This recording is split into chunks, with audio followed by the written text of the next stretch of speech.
Rough Edge FM.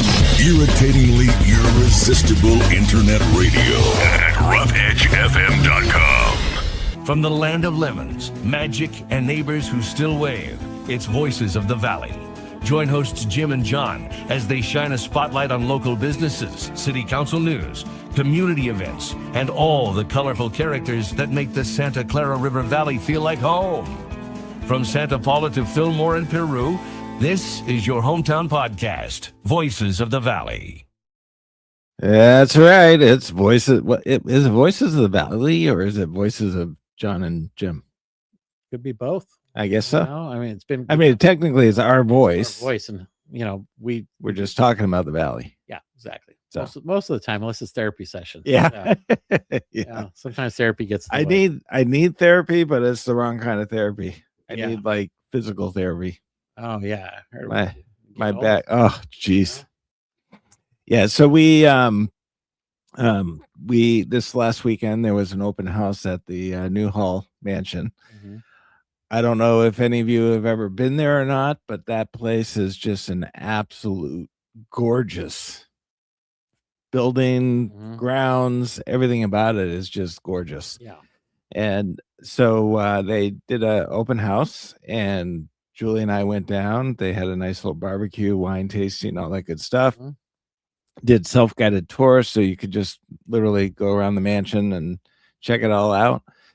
I would love to do a magic event there. Yeah. Oh my gosh, that would be incredible.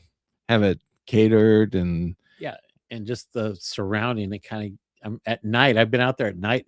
Man, it's a cool look. It's a really cool look. Be perfect for a magic. It would be. Yes, it would be. Yeah. So they have a hammock out there, Mm-hmm. and it was windy. If you remember, on Saturday it was really windy. So the hammock was doing this whole thing, spinning. So Julie and I go and I grab the bottom of the hammock and I put my butt on the side, like I'm going to go sit in it. And Julie comes and joins me. And we both kind of give this little push up and back because we're going to lay down on the hammock. Mm-hmm. And all of a sudden the hammock went whoosh, and we went flat on our backs, right on the ground. I have the proof. Ouch. Yeah. So both our elbows are bleeding. We're both sitting there on the ground laughing, going, "Why is the hammock on top of us?"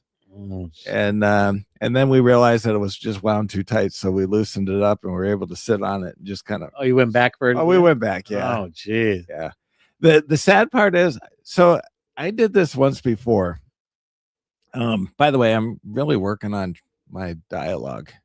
Okay. My speech.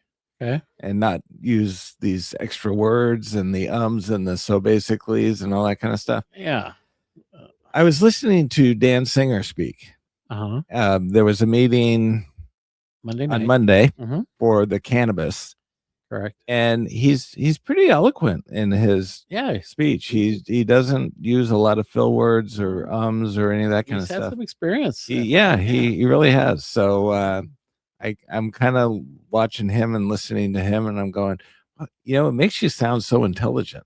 Yeah. When you talk like that. And he doesn't use those big intelligent words. No, it's just the way he does it. He presents things. Yeah, he's really good at that. Yeah, it makes you sound intelligent. Yeah. Anyways, what was I talking about? Or you were talking. Well, we were on the hammock. And it turned into. Oh yeah. Okay. So. Wow. Okay.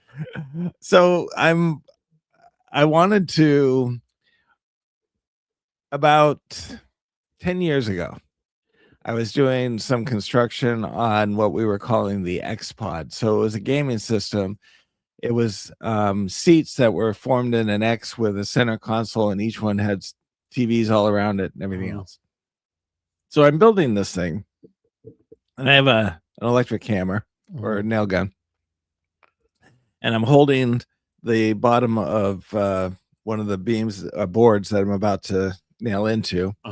And I fire the thing, and the nail bends through the wood, and it comes right through my thumb and right through the nail. So at first, I thought the nail kind of grazed the thumb like that. But then when I looked at it and realized that I couldn't move my hand, Mhm. the nail actually came through the thumb and came out the nail. So I'm sitting there going, ouch. Yeah. Uh-huh. And I proceed to remove my thumb from the nail. Wow. And as soon as I did that, my first thought was, nuts. I should have taken a picture of it. Uh-huh. So there was a split second of me thinking, I still have the hole in my finger You were gonna with go the back. nail that I could maybe slide it back onto the nail Wow. so I could get a picture. Uh-huh. A brief second. It wasn't like anything long. It was just a You brief try to second. shoot the nail, get No, back yeah, in, right? it Okay, just, yeah. there was just a thought that, I could probably take and just line it up in the hole and Momentary lapse Yeah, of judgment. yeah, Okay. momentary. Yeah. Um, so when Julie and I flipped off this hammock and we're both laying down on the ground and we're laughing, there was this thought, there was a split second thought of, what we need to do is do this again, Yeah. only make sure somebody has a camera. Mm-hmm. Don't ask me why, but whenever an accident happens, my first thought is always, this would have gotten a lot of clicks. Mm-hmm. Yeah. That's why people are always filming people doing dumb things. Yeah, sometimes, whatever. you You know? never know what the outcome's going to be. Yeah, exactly. And when you don't have a camera present and something dumb happens like that, you think, I could capitalize on this if I'm willing to go through the pain again. There wasn't any security cameras. Get some footage? Nothing. Wow. Yeah. Wow. It was Well, disappointing. well, me and the hammocks don't see eye to eye. So Well, there's I a don't get reason. on that. Yeah, exactly. Those things are dangerous. Yes, they are. They're dangerous. Let alone two of you getting on there. Let alone Oh. one's bad enough. But Yeah. I don't know what you guys were thinking of. It was literally like a slingshot. As soon as both of us hit it and Mm-hmm. we went back, that thing just went boing. It's like, nope, not cooperating. So Wow. yeah, it wasn't a slow slide either. It was just like No, it was there and it was gone. Yeah, those things are fast. They Yeah. don't mess around. So. Anyway, so that was a really nice weekend Mhm. at the Newhall Mansion. Yeah. And hopefully we'll have some news about that pretty soon. Yeah. But there's some exciting things that are happening. They're doing some good stuff in Pyro. Yeah, A lot of things happen. It's going to be a happening little place soon. it is. Yeah, It I is. mean, it already is, but I mean, they're really trying to elevate that. Yeah, that mansion is just, it screams celebrity wedding getaways. Mhm. Yeah. They want to get away from the paparazzi. They want to go into some obscure area where Yeah. nobody's going to find them. And there's they do a lot of filming there. Yes, they do. So that's a key thing for that mansion and stuff. But I think once they figure out the downtown, get a little more action downtown, that's going to be a great little community. I mean, downtown's there, but they could elevate that a little Yeah. more. I know they have the coffee shop, they have a little grocery store, they have a few other things. Yeah, but pizza place closed down. Yeah. But yeah, there's a lot of potential. yeah, a few more little mom and pops open up, whether it's restaurants or something, but it's there. It just needs a little- What's hard is that they have that new community that they're building, Mhm, but it's being built right on the 126. mhm. So when those people leave or go somewhere, they leave their home and they jump right onto the 126. Mhm. And trying to get those people to understand that take a left instead of a right Mhm. and go to your downtown because you have a coffee shop there that you should be supporting. You have a little grocery store, corner store there that you should be supporting. So don't just get in your car and drive away from your community. Take a left-hand turn Mhm. and support your community. The crazy thing about that, it's cheaper or easier for them to go to Santa Clarita than it would be to go to Ventura. Yes. Or, so a lot of them go to Santa Clarita because it's really like 20 minutes away. Right. Now, when I say take a left, because I know you can go left on 126, Yeah. you can go right on 126. But when you leave your house go to downtown, head and you get to the intersection of Main Street, it's a right-hand turn for people on this side, and it's a left-hand turn for the people on the other side. But make the turn. Yeah, and I always thought about that place. What they need to do is capture the people that are going to the lake. Yes. I don't think they do a good enough job doing that because there's so many people go to that lake, and Lake Pyro is trying to elevate it too. They need to have some stuff there that will help bring people to downtown. Like you go to these other places, they might have in a store, they might have like a little tackle shop where they go fishing, fishing supplies or just stuff for camping and stuff like. They need to have like a little general store that has a lot of that stuff. That could be like a tourist attraction. Right. I don't know if the grocery store that's there, the little grocery store has some of that, and they may have some of that already, but they need to create like a little destination place. Because I know when we used to go up up there by Mammoth to go to some of the lakes out there, you go to Bishop and they'd have all these like that's where you would go to buy your supplies. Right. Or there's a breakfast spot you would go to. Everybody goes there for breakfast, and so they need to have something like that. So when you're going to the lake, it's like, oh, I need to stop here first before I head up. Right. So that's what they lack. Something like that. Yeah, they need when people are camping at the lake and everything like that, they need something at that campground that's gonna let people know that there's a nice restaurant, there's a Exactly. Mexican restaurant, there's the cafe, there's a bar at night. Yeah, because if you're there, say a week camping, I mean, you're not going to barbecue and do all that every night, but Right. go into town, go support something. And Yeah. most people do that with you go to Lake Casitas, if you're there a long period of time, you'll go into town to either pick up some supplies or you're going to pick up a pizza or you're going to do something to help support that, because you can't really like some barbecue every night or whatever. So Here's we've done the that. here's the thing that bothers me when it comes to supporting small business and things of that nature. There's a magic shop that just recently closed, and everybody in the magic community is like, oh man, it's another brick and mortar's gone down to the wayside. Oh, how sad, blah blah blah. Yet they never stepped inside that brick and mortar. Exactly. And so people are quick to be like, oh, sorry to see that go. Oh, that's really too bad. But it's like, how many times have you actually gone into that establishment? Yeah. So if you're that sorry, Mhm. why don't you support the establishment so it doesn't have to go? Exactly. And people are quick to judge and comment, especially on social media.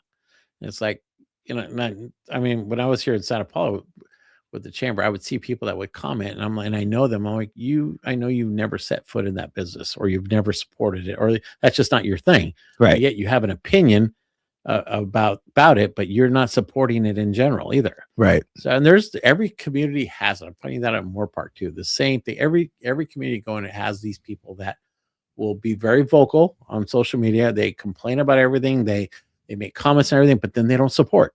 Right. If you're there supporting and you're helping them out and they're still not right, that's a different story. But there's always every community has that, that. Yeah. So yeah, but I get your point on that. Yeah. So Santa Paula News. Yes. They had on Monday, they had their cannabis meeting as to whether or not to put cannabis on the ballot. I was there for a little while. Okay. Mhm. You were? Yeah, I was in the back.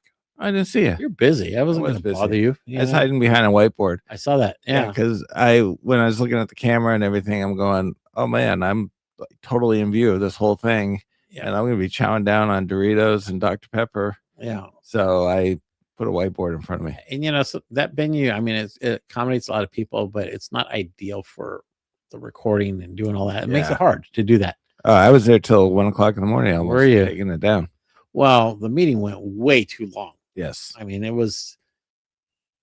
have, I was there probably 2.5 hours and I was just like, I'll go watch the rest at home. Cause you had the public comment, which took probably 2 hours for the public. Oh, at least. Yeah. Yeah. And which was fine and everything. But, when it came time to the council discussion, I was just like, I agreed with Council Member Chavez. I think it should have went to the public vote. They should have given the public an opportunity to vote. Some of the other council members felt differently, because they were listening to the community, and sometimes that's good, sometimes it's bad. You need to listen to the community, yes, but you got to think big picture here. So here's where I think there was some confusion, and here's where I think they could have done a better job. Yeah. Giving it to the public to vote could have just been a simple, do you want us to explore this or do you want us to kill it? Yeah. Keep the ban or explore it. Yeah. And it could have just been they wouldn't have to do any complicated ballot measure or any of that kind of stuff. It would just be a simple, yes, we want this, no, we don't. Mhm. And then once they had yes, they wanted that, then the council could have gone through the whole, okay, so let's develop the what do you call it? The code, the The what? um Not proclamation, municipal code or yeah, they whatever have it to go is. through all that. Yeah. Yeah, so then they could have developed all that stuff. So a very simple, listen, do we want to put this on a ballot as a yes or no? Do you want this or do you not want this? And if they come back with yes, we want this, then we'll go through the process and the Mhm. consultants and Yeah. all this other kind of stuff as to how to develop this thing. Yeah. If they say no, then we don't go any further. It could, but I think what a lot of even the people on the council were thinking that is that if it goes to ballot, then this is then it's going to become a part of the code, or Yeah. what is it called? Resolution. They create the resolution for it. Yeah, so it was Part of that. almost it was almost like that. Okay, so now they can go ahead and open up pot Open all that. Yeah. shops. Yeah. And it's like, no, it doesn't have to be that complicated. It could just be a simple, look, we're putting this on the ballot. Yeah. All it is a yes, do you want it, or no, you do not. And if the majority of people come back with yes, then we're going to go through the process of developing the municipal code and everything else to allow those to come into Which the I city. thought they brought that to as one of the options to do that. And Yeah, but I don't think some of the council people understood that. I think No. they felt like if this goes to the ballot, then I mean, even if it came back as yes, the council could still go, you know what, it was too close of a call. Mhm. We're not gonna do it. It was just to ask the staff to start researching it. But yeah, you're right. They wouldn't have to make this decision till mid-June because it has to be in by June 29th. But they didn't even They had time to do this. yeah, it didn't even have to be, because I think there was one option where, all right, we're gonna put it on as a ballot measure, and the ballot measure that the whole code and everything else would be formalized. Yeah. So if it came back as a yes, then they enact that code Exactly. and they start allowing stores in. Yeah. But I'm saying a simple, this is just a yes or no thing, Which is what it should which have will been. then Yeah. tell council, should we invest the time and the money into developing the code in order to get these things into our city? Yeah. And if it's a too close to call, the council could still say, yeah, we're not going to do it. Yeah. They weren't going to make the decision last night if they move forward with it. You're right. It was just, do we start the process? Yeah. Do we let the city, do we let the citizens of Santa Paula tell us on a ballot, Yeah. yes, we want this, no, we don't. Yeah. And it's nothing any deeper than that. It's yes, we want it, no, we don't. And if it comes back with yes, we want it, then fine, we will go through the process of developing the code Mhm. and figuring out how we get these into our city. And if it's a no, then we don't do anything more. And if it's too close to call, let's have a vote and decide whether or not we want to divide the city and go forward with it. Yeah. So it's not a mandate from the city to say, oh, it passed on the balance, we have to do this. It's simply a question of, tell us what you think. Yeah. It sometimes really gets complicated, Yeah. and I don't know if there's a disconnect between staff and council or just, I mean, maybe there needs to be some better pre-work that needs to be done. So you're not there for 4+ hours discussing one item, Right. and that's what frustrates me is like, why are we spending so much time? I get we had the 2 hours of public comment, but then there was over an hour and a half of discussion after that. And it's just like, why? Well, even the citizens felt like if it ended up on the ballot Mm. and it came back with a yes, even if it was 51%, Mhm. that they were going to get forced with having these marijuana shops in the city. Mhm. And it's like, no, it doesn't have to be that. Nope. What you're doing right now by coming up to the podium and say, no, we don't want this, that's all we're going to have on the ballot. Yeah. Is, do you want it or don't you? And we still get to decide. Yeah. But now we're deciding based on what the majority of the population wants. Yeah. because you're still going to put limitations. You're going to say, okay, if it does pass, here's what we're doing. It's going to be, we might limit 1 or 2, and then it's Right. going to be in a certain area of the community.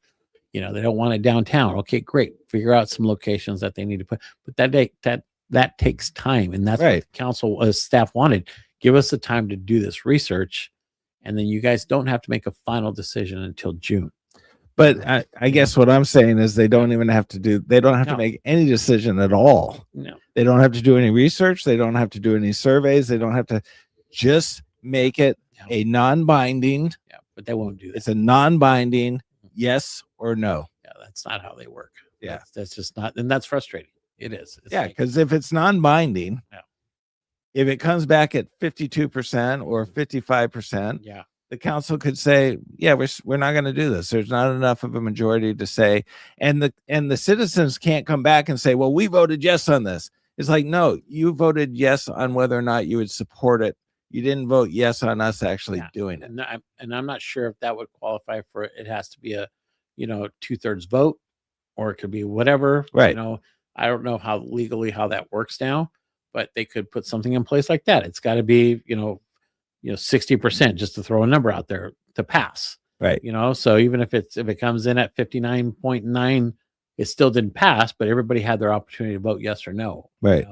So I just thought it should have went to it should have been put on a ballot at that point. I mean, work your way towards that, Yeah. and give the people That- what they want. Or go out and do a survey of every Yeah. voting citizen. Just put it out there and say, come back with your response. Well, and that was brought up. Remember, city manager said that they survey about 300 people, which I think is ridiculous. No, you got to It should be survey more than that. everybody. And then, because the other group that was there against it had 1,700 signatures. If I might be mistaken. Close on to that. 2,000. Yeah. So, which was great. But then also the city should validate those signatures too, because not saying that they do anything wrong, but are all those people residents? Are all they voters or what? If they're not, city's not validating, they're not doing their job either. Right. So, but it never got that far, So, Yeah. I mean, the polling of the survey should be no more. It should be at least 1,000 people. To me, your survey is the ballot. Yeah. That's your survey. Well, that's what they That's wanted to the come one- back with. That's Yeah. right. That's the one opportunity to be able to say, listen, we know that these are all legal voters. Mhm. We know they're all residents of Santa Paula. This is our survey. Do you want it or not? Yeah. And that would have been the next step before they made that decision, which they want to do. But then I think when the city manager said, well, we do about 300, I think that kind of shot themselves in the foot too. Right. It's like, Let the ballot measure be your survey. yeah, because that comes back overwhelming that people want it on the ballot, then guess what? That makes that decision a lot easier, and it takes the pressure off the council. Yeah, but I don't even do the survey beforehand. No. Let the ballot be your survey. Yeah, It's a non-binding it just yes or no. legally you have to sort through that to see. Sometimes it's not that easy to do. You have to go through some legal Yeah. things to. Yeah, it's not that simple, So I think that's why It should be. I should be, but I think that's why there was these options, to explore it. But I mean, after all that time, 4 hours, and then it came down to where they just said no, and it's just like, well, did it really have to get that far? If everybody kind of knew already where it was going to go, So I get frustrated when I see these kind of council meetings, because it's like, why are we spending that much time discussing it? Yeah. You already have your opinions. Don't go this long-winded thing and then come back again with more stuff. It's just like, say what you got to say and move on. If you're going to vote yes, fine. If you're going to vote no, fine. But don't give 10 minutes of the speech. I get it. You're representing your citizens. I get it. And you're supposedly for your district, but it's for the whole community. But you can say that in half the time and make your point. And that's where I get frustrated with the current council, is that they talk way too much about things. Yeah. They need to cut that down. You can make your point with half that discussion. And I get it. You're trying to, be transparent with the community, but you can get it across a lot more if you do it, So Tim gives us a little shout out. Tim was there. Tim- Yeah. Well, he's giving us a shout out now. Yeah. He's saying good afternoon, fellas. Yeah. He's got some comments about his thoughts on the petition that went around about being kids and whatnot, but it's like you said, it would have needed to be validated if it was going to have the weight. But Mhm. But it's a moot point now because But you know what? It'll be brought up again it will be. somewhere down the line. But if they would have took it to a vote and people didn't want it, then that makes it that much farther out, And then, but I mean, who's to say another organization comes in for next year and says, "Hey, we really want to do this. We want to have that discussion again." I will go on the record saying that I'm opposed to it. Yeah, I mean, and I'm in agreement if they bring it in smartly. You know what I mean? And you bring it in certain sectors. Are you going to get a lot of money like you did before? No, but it's got to be done correctly. Don't just bring them in for the money. You need to do your homework on all that Right. and see what makes sense. Yeah, I do understand that. It's like, listen, the reality is if people are going to get marijuana, pot, whatever it's going to be, they're going to get it It's from, happening everywhere in this. they're going to get it from here. They can go to Mhm. Oxnard or wherever they want to go and they can get it. It's not that far away. I don't think bringing it here makes it any more convenient for people. Well, we need it, it's not a convenience thing. It really just boils down to the money. Mhm. But at the same time, I do believe that, as far as like the federal government still recognizes this as an illegal drug. Mhm. I do believe it impairs. I do believe it has mind altering things to, at the same time, I know people who take it for medicinal purposes and it's a great thing for them. It helped. My sister took it when she was dying from cancer. Yeah. To help with the nauseous. Mhm. So, I think there's a place for it. Yeah, there is. It's just And, figuring out where it would make sense. Yeah. If Santa Paula wants to take that on and have that, great, but put some limitations on it. But if you know some of these these businesses that are coming into the community, it's not just them selling. They give a lot of money to the community. They give a lot to nonprofits. They fund a lot of events. They fund a lot of things that has nothing to do with their business. Right. But the gentleman that I've seen at several events, he donates a lot of stuff and he supports a lot of different things. And when he supports it, it has nothing to do with selling marijuana. So here's my take. Mm-hmm. If you believe that there is zero harm to marijuana, if you believe that it is not a gateway drug, that it has a tremendous amount of benefits, and that the things that you hear about surrounding these establishments and whatnot are not true or whatever. If you believe all of that, then I say, yeah, you should welcome one of these into your locations. Mm-hmm. But if you do believe that it's harmful to kids, that it has mind altering effects and personality effects, and that it is maybe not necessarily a gateway drug, but it certainly starts it. If you believe all of those things, but you want it because of the money, then I say you're selling your soul. Yeah, that's a different story. Mm-hmm. And I do believe that there are people that feel about marijuana the way, well, we need to teach our kids that it's wrong. We need to teach that. Well, if you believe you should teach your kids that it's wrong and they shouldn't do it, then why are you pushing it just to be able to get the tax revenue because you're selling your soul. Yeah. But if you don't see anything wrong with it and you think that there are far better benefits to it than anything else, and you don't believe in the gateway drug and all that kind of stuff, then yeah, I say, then bring it in, because it's more than just I'm doing it because I want the money. And that's where you give the people to decide that. Yeah. The council members shouldn't decide it. It should be the people to decide that. Yeah. So I mean, I don't use it, but there are a lot of people that do, and they do it for various reasons and stuff. So it's no different than alcohol or any of the other thing like that. It's just, if you're going to bring that in, I mean, there's a stigma to it, which I get. Right. So, but 7 years ago when this happened, they tried to bring it in. Nobody knew anything about it really, because it was fairly new.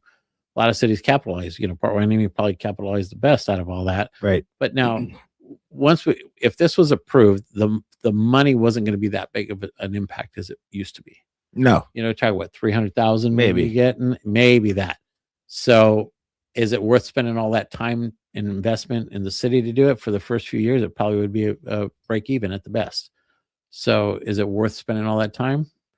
You know, and I know that was brought up about how much investment in time and money that was already spent in doing this. And so, you know, I get it. That's why they wanted to, you know, that was part of their decision making too. But, Yeah. you know, so I mean, you know, 2-3 years ago, yeah, I think it was, you know, the money was huge. I mean, and it would help a community. So do you think marijuana is harmful and to people's personality? I mean, we heard some of the arguments about people committing suicide and all that kind of stuff and leading on to bigger and better drugs and whatnot. Do you believe that? I think it does if it's not used properly. I think the way it's right now, it's a free for all. So people use it, you know, probably not the right way, you know, but if it's used, like I said, for medicinal purposes and it's controlled and it's and you educate them the proper way, it could be a positive, better than taking pills and doing all that stuff. Right. So if it's done right, yeah. But the problem is it's got the stigma that, you know, and it's from the old school. Well, You know, you buy it on the alcohol's the same street. thing. Yeah, same thing. So you can abuse alcohol. yeah. And you're going to get a DUI and you're going to kill somebody and yeah. you're going to, you know, Yeah. all of that kind of stuff. Yeah. So it's just how you educate people around you and yourself and do your homework, you know, and if it's for you, great. If it's not for you, then that's great too, you know. Right. But, you know, I look at it's no different than alcohol and anything else like that, you know. Right. You just, you know, be smart about it, you know. Right. So, So I know Tim Eubanks has some definite opinions on it. So what I'm going to say to you, Tim, is I'm not going to read your text, but what I'd like you to do is what you had talked about and maybe do an interview with Dan. mhm. He has a hard time coming onto the show right now with the scheduling Yeah. conflict, Should get. but come in here, do a recording. We can play it during our show. Get your segment in there, Mhm. and then you can give your opinion Yeah. on this issue as well. I don't think it's going to have much bearing at this point because it sounds like the issue is dead. But I think I have a feeling it's going to come up down the line somewhere again. Yeah. Within the next probably 5 years, you'll see Right. that again. Not anytime soon. Yeah. So, Mhm. anyways, So what else is happening? let me. So we're at the end of our show, but let me just do this one thing. Okay. On Saturday, April 11th, Rancho Camulos is going to be having its 13th annual Ventura County Farm Day Mm-hmm. from 10 o'clock to 3 p.m. And that's a county-wide celebration. Yeah. Yeah. And then on April 17th, next Wednesday, we are going to be having Katie Ryan coming in to talk about the California Fiesta de Rancho Camulos. Okay. Camulos. Mulos. All right. All right. That's from 1 p.m. to 4 p.m. Mhm. And it's the Santa Clarita Cowboy Festival. Yeah, that's right. Mhm. So, yeah, so the Farm Day is a great event in the county. I know the Weights and Measures Division office at Santa Barbara Street's doing an event there. Prancer's Farm's part of Farm Day. There's a few others that are local here that are doing Farm Day, but it's a county-wide celebration. And it's really cool when you go to, I was at one of them, and that's usually where they give stuff to the public. They'll give like seeds or plants or something you can get either at low cost or for free. So, but Farm Day is it's a cool thing to highlight what we have in our communities. Cool. Yeah. all right. We're at the end of our show. Yeah. We didn't get to talk about AI, but I do want to tell people that AI is not as smart as AI claims to be. It's going to take a while for it to get smart. Yeah. Yeah. Real quick. I had AI do an analysis of a website for me. Yeah. So it went out, it analyzed the website, gave me all this feedback, wrote the HTML code based on its recommendation on what you should do for the website. Yeah. And then I implemented that code. It then proceeded to tell me that it was too transactional, to this, to that, whatever. So I gave it its own HTML code back and said, could you tell me what you think of this? And it basically ripped it to shreds. And then I proceeded to tell it, dummy, this was your HTML code, your recommendation, and now you're chewing it up. And it said, that's on me. Yeah. It's still got some work to do. Yeah. So it's great right now, but it's a long way before that ever gets. Do not take everything for verbatim. When AI tells you something or recommends something, do not just take it for, well, it's smarter than I am. No. Because it's not. Read it, look at it, and something you question, definitely look at back. Yeah. And yeah. Yeah, like for example, one of the things they wanted me to do on the website is have a black background. Mhm. And all of the classes and everything else that I've taken on websites say that that's the last thing you want to do because it's difficult to read. It Mhm. turns a lot of people off. Yeah. So anyway, Maybe the AI should take a class. yeah, we should. Yeah, it needs to get re-educated on some things. With that, we will see you all next week. So don't forget, we will have Katie on as a special guest next week to talk about the Cowboy Festival. Yep. And we'll have more to say about everything else. Mhm. So Definitely. anything else? No, I'm good. All right. All right. Look forward to next week. All righty. We'll see y'all then. Take care. This has been a Rough Edge Studios production.